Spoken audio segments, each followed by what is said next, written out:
10. First, you'll have some time to look at questions 1 to 4.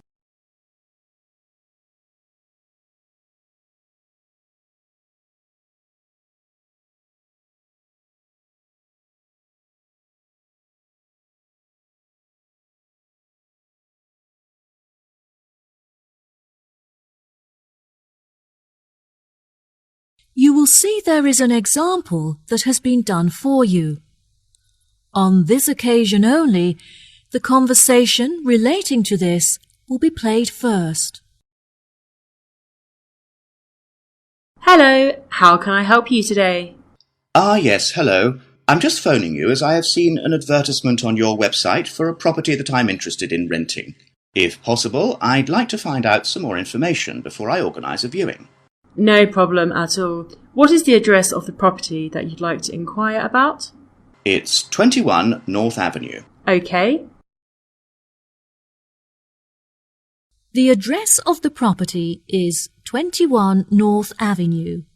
So, 21 North has been written in the space. Now we shall begin. You should answer the questions as you listen, because you will not hear the recording a second time. Listen carefully and answer questions 1 to 4. Hello, how can I help you today? Yes, hello. I'm just phoning you as I have seen an advertisement on your website for a property that I'm interested in renting. If possible, I'd like to find out some more information before I organise a viewing. No problem at all. What is the address of the property that you'd like to inquire about? It's 21 North Avenue. Okay, what is it that you'd like to know? First of all, I'd like to know what facilities the office has, as I need to make sure that it'll be suitable for my advertising company. I see. The office contains a large open-plan space with a wide frontage onto a busy street with lots of passers-by, so your business would have a really good street presence. There is also a toilet and newly refurbished kitchen equipped with a dishwasher and oven. Wow, that sounds great. I'd definitely like to register my interest. Okay, perfect. I just need to take some details from you, if that's okay. What is your full name? Jonathan Smith. And what position do you hold in your company, Jonathan? Until recently I was sales manager. However, I've recently been promoted to regional manager, so I'll be in charge of running our new office. Can I ask where the office is located?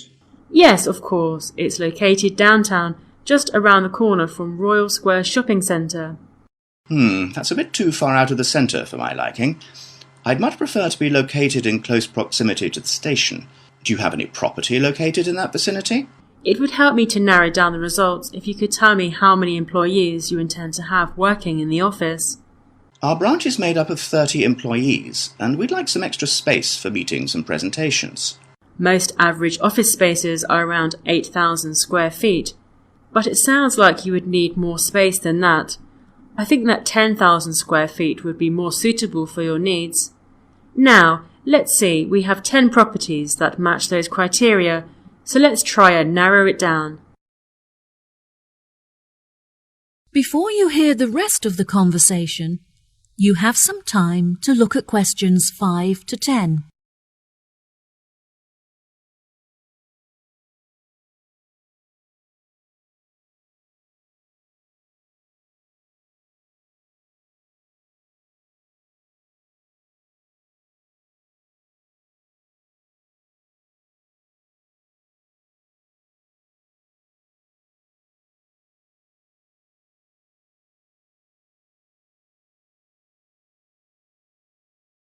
Now listen and answer questions 5 to 10. Do you have any other requirements? Well, we'll need access to the office 12 hours a day, but security should be 24-hour. We don't hold any money on the premises, but it's crucial that we protect our customer information against theft. Okay, anything else? Yes, ideally I would prefer the new office to be split over 2 levels, so that the working office area is kept separate from street level. That will enable us to locate a reception at ground floor level to welcome customers when they arrive. And are there any particular facilities that you need? Our employees work very hard throughout the day, and I want to make sure that they're well nourished.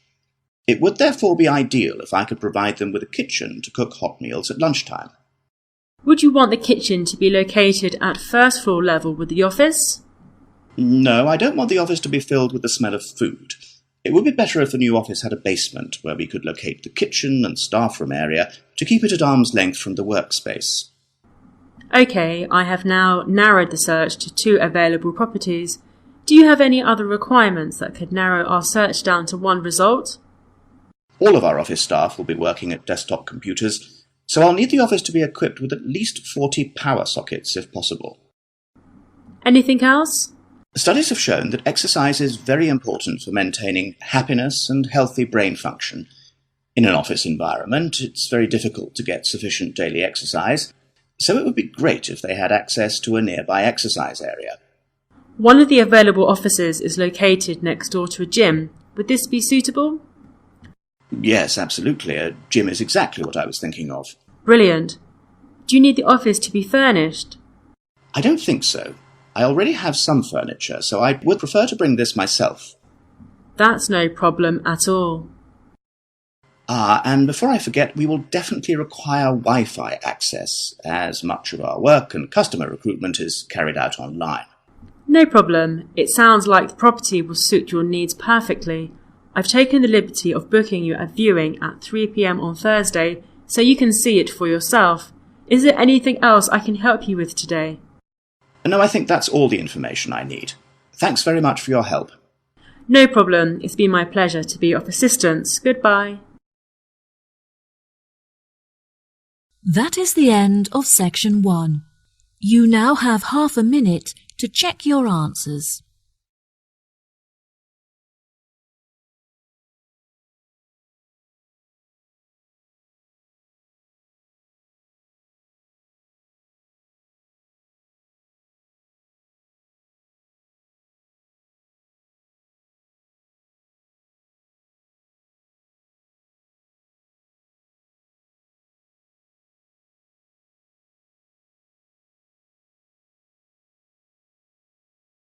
Now turn to section 2. Section 2. You will hear a tour guide giving a talk about a relaxation centre.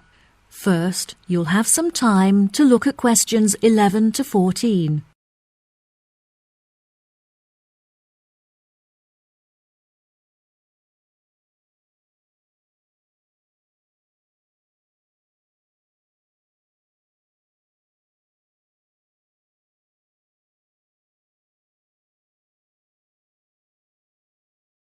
Now listen carefully and answer questions 11 to 14. Hello everyone, my name is Sally. Welcome to our globally renowned spa and relaxation centre here at Island View Estates. Before you all wander off and begin exploring the facilities, I'd like to go over a few things. Now, this year is a very special milestone for our beloved centre, as it is our 25th anniversary. I understand that this means you have all paid an increased price for your tickets, but I can promise that all of the events we have scheduled for your enjoyment will make the costs well worth it. I know that all of you have travelled a long distance to make it here to the centre of the New Forest, but it is thanks to its remoteness that our centre is such a beautiful place to relax. I'm sure you are all keen to find out what activities we have arranged for you, so I will give you a quick overview. Tomorrow we have arranged for you all to participate in a yoga session for the duration of the morning, followed by a day of relaxation at the pool, where we have ample sun umbrellas to protect you from the sun. On Wednesday, we have organised a sightseeing hike through the forest, where you will be able to test your navigation skills and witness the wild ponies in their natural habitat. It's forecast to be sunny that day, but I recommend that you all bring rainproof clothes just in case. On your last day, we have a special surprise, a pony trek along the beach. We ask that you all wear full-length trousers, and that all women have their hair tied up in a ponytail. Helmets are provided at the center for those who would like to wear one. There are a couple of beautiful attractions here at the center that you must all be sure to visit before you leave. The Rose Garden, located just at the corner of the property, is home to many indigenous species and is beautifully serene and peaceful, the perfect place to collect your thoughts or read a book. Our sunset boat ride has been the favorite attraction for many of our visitors. Simply hop aboard and relax whilst we sail you out into the open sea to witness one of the most beautiful spectacles that nature has to offer. Last, but certainly not least, is the freshwater pond, which serves as a watering hole of sorts. Some of you may even be lucky enough to spot our resident kingfishers, who are members of a very rare and endangered species. Once you have all unpacked and settled into your rooms, we will be taking you out to the neighbouring island for a bonfire and barbecue dinner.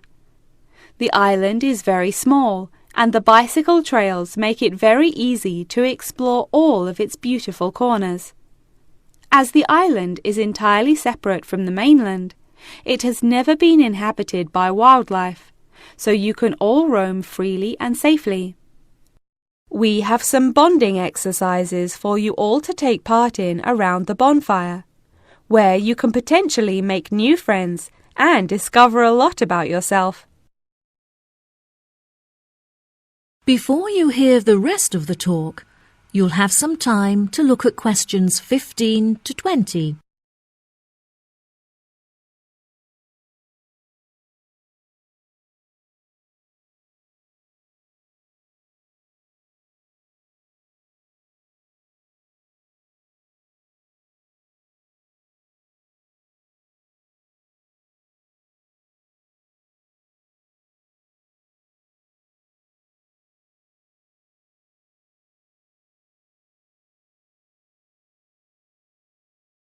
Now listen and answer questions 15 to 20. Now, let me tell you a little bit about the facilities that the resort has to offer. For those of you keen on indulging in a little bit of retail therapy, just wander along to our tourist centre, where we have a wide selection of presents on sale at reasonable prices. If you are feeling more drawn to the natural surroundings and scenery, I recommend that you take a trek up the mountain, where you can enjoy the panoramic outlook from the peak. For a bit of cultural indulgence, why not pay a visit to our small on-site theatre, where you can enjoy watching a range of movies and check out some works by our resident street artists. Just a 10-minute walk down the road is the local art museum, where you can roam around the sculpture courtyard or admire the many artworks on display. Here at the resort, we are incredibly lucky to be located right next to a nature reserve, where many species of endangered wildlife live in the pond. Just on the bank is a small hut where visitors can observe the fish and birds in their natural habitat. Now, if any of you are interested in history, you have the very interesting opportunity to visit the ancient building at the south side of the grounds. The building is now a museum. However, it originally served as a jail for those charged with crimes of treason against the royal family. Well, that just about rounds it up. Now, if anyone has any questions? That is the end of section 2. You now have half a minute to check your answers.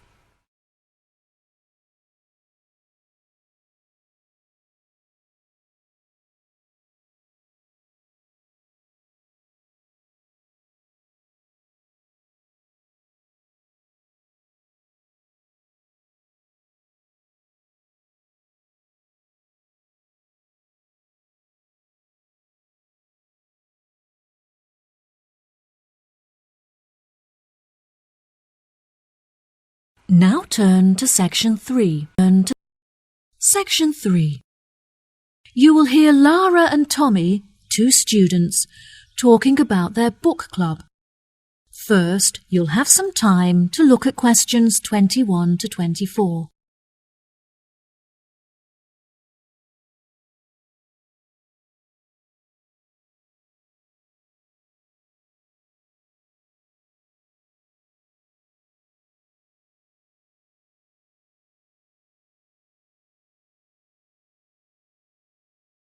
Now listen carefully and answer questions 21 to 24. Hi, Tommy. I haven't seen you for ages. How have you been? Oh, hi, Lara. I'm great.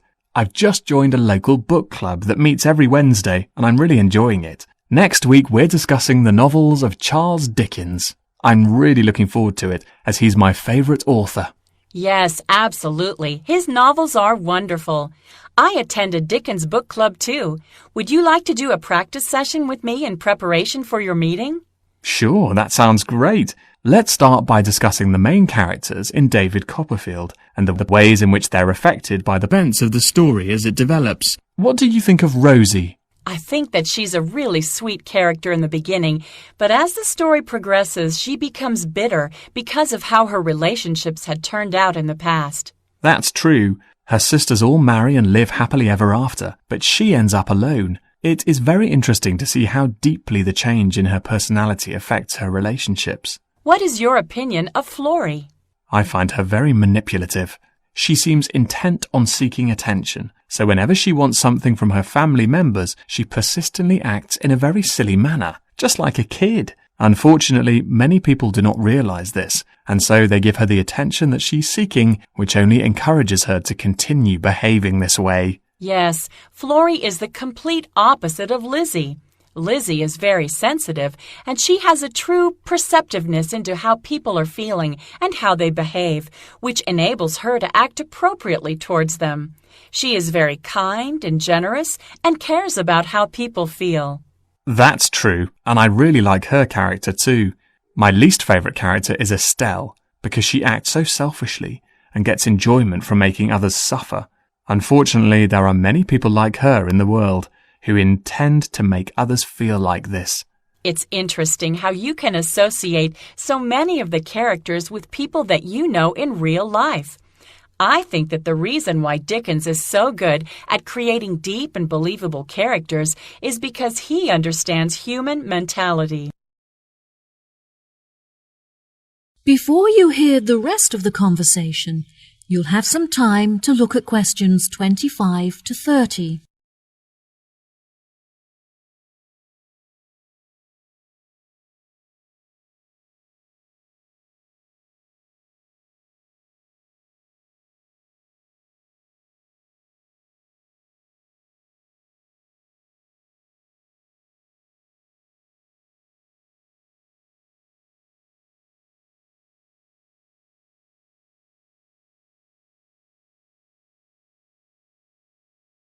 Now, listen and answer questions 25 to 30.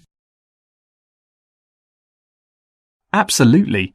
What do you think of the literature lectures? I really look forward to them. They're the highlight of my week. The lecturer is usually late, but that gives you time to settle down and get organized before the lecture begins. Do you have a discussion period at the end? No, I don't think so. We're meant to, but since the lectures often begin late, this means that there is no time left for a conversation about the lecture. I think this is a real shame, because it really helps you to gain a good understanding of the books when you hear other people's opinion of it. What about your lectures? My lecturers have very good organisation skills, so their lectures are well organised and packed full of information. They always leave enough time at the end for consideration, when everyone is really quiet and we reflect on the lecture in our own minds before we open up for discussion. This really helps you to gather your thoughts and absorb the information from the lecture. Oh, that sounds brilliant. Do you think there is anything that needs to be improved? My experience of the course overall is really brilliant, but I feel there are many improvements that could be made to it. The IT support staff are great, but there are just not enough computers available for the numbers of people that need to use them. Every time that I need to use a computer, I have to queue up for at least 15 minutes. I find that the librarians are really helpful and approachable. However, the equipment is just not good enough. Whenever I need to use the photocopying facilities, for example, most of the machines are really old and slow, which means that you have to wait for ages for them to work. It's really frustrating because I'm often stretched for time. Perhaps we should start a petition to encourage the university to improve their facilities. That sounds good. What do you think of the group discussions? I really enjoy them. Since the class groups are so small, everyone gets to have their say and contribute thoughts to the conversation, so the classes are really effective. The only issue is that it's very difficult to find an opportunity to meet up, since everyone has such busy schedules.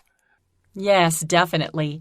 In our class, we pass around a ball, and only the person holding the ball is allowed to speak. Each person is only allowed to speak for a minute at a time, which helps us to make sure that we use the class time fairly, and it also makes the discussion more fun. That's true. It's been really great catching up with you. Thanks for your help. No problem. Good luck at your class. Bye. That is the end of section 3. You now have half a minute to check your answers.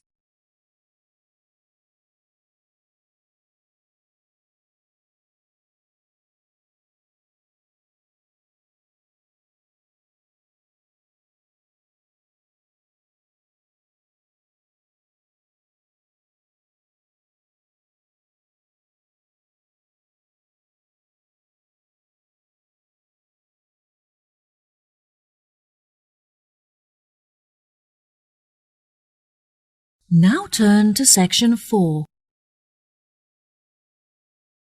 Section 4. You will hear a talk on research into music. First, you have some time to look at questions 31 to 40.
Now listen carefully and answer questions 31 to 40. Today we're going to delve into the fascinating history of music in Britain and the evolution that it experienced throughout the duration of the 18th and 19th centuries. During the second half of the 18th century, Britain experienced an industrial revolution, during which its manufacturing industry underwent a major transition from hand production methods to the use of machinery. This sudden boom in the industry drew thousands of people into the cities, where they knew they'd be able to find jobs in the factories, working with or maintaining the machinery. This sudden influx of people into the cities did not just come from the surrounding countryside, but also from other poorer nations in search of a better life. Between 1800 and 1900, the population of England increased by 4 times. This mass immigration from different nations and areas of the country resulted in a variety of cultural influences meeting and mixing to form a new, more diverse culture. With this new culture came a new style of music. Prior to the Industrial Revolution, music had originally been written to reflect the hard, labour-intensive life in all kinds of industries when all work had to be done by hand. Most people resided in small rural communities where their lives revolved around farming. Life for the average person was difficult, as incomes were meagre, and malnourishment and disease were common. Despite the difference in nationalities of the people and the variety of musical genres, All of the music shared one common language, English. As many were unable to write, the songs were a means for the people to give voice to their experiences and feelings about their hard and laborious jobs. Most of the music written by the workers during this period has been lost as a result of illiteracy and the wear of time. Now, you may be asking yourselves how these small musical works were formed. The roots of most of these groups can mostly be traced back to the younger members of the working classes, who were perhaps rebelling against the inferiority of their living and working conditions compared to those of the upper classes. Young performers would often lead these musical trends, usually possessing a great talent for singing or playing particular handmade instruments. As time progressed into the 19th century, these musical groups had gained much notoriety and would hold small performances in the street for all to watch. It was perhaps their blind optimism and rebellious spirit that led them to become so popular with their audiences, which were usually made up of the poorest of the poor. Despite efforts by the upper classes to put an end to these musical traditions, they continued to gain popularity and flourish. By the late 1870s, they had evolved past the barrier of the social echelons and gained access to the middle class.